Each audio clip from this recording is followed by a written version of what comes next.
The game view in Unity is invoked when the play button is pressed.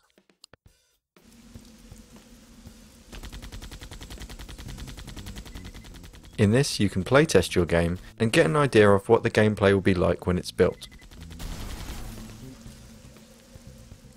This can be paused and stepped forward at any time, in order to give you more accurate testing. You can also tweak things whilst you're in play mode in order to see what the gameplay is like with different settings.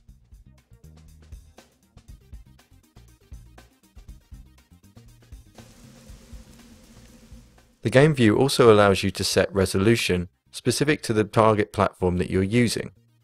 For example, I'm set to standalone with a resolution of 1280 by 720. If I choose to then maximize on play, the game view will restrict to exactly that resolution so that I can see what it will look like.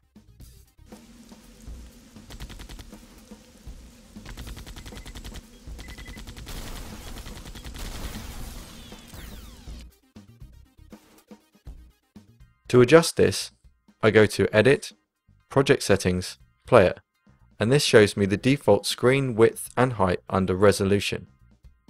If I edit this, I will see the change made immediately in the game view. And if I choose to switch to a different target platform, I'll get the resolution for that setting. For example, if I switch to Web Player and return, Web Player is then featured as the target platform I'm building for and the preview mode for the game view.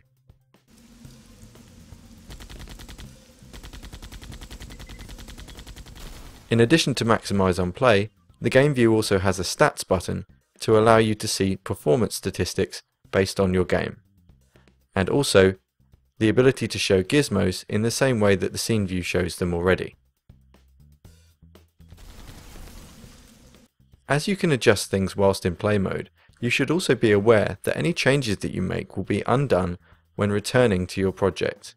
This is specific to changes that are based on game objects in your scene and not game objects that reference assets in the project.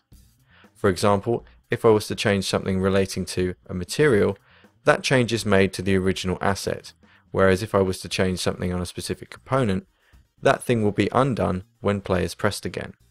It's also worth being aware that when you press play, your game is running, and you can hint this by going to Unity Preferences or Edit Preferences on PC.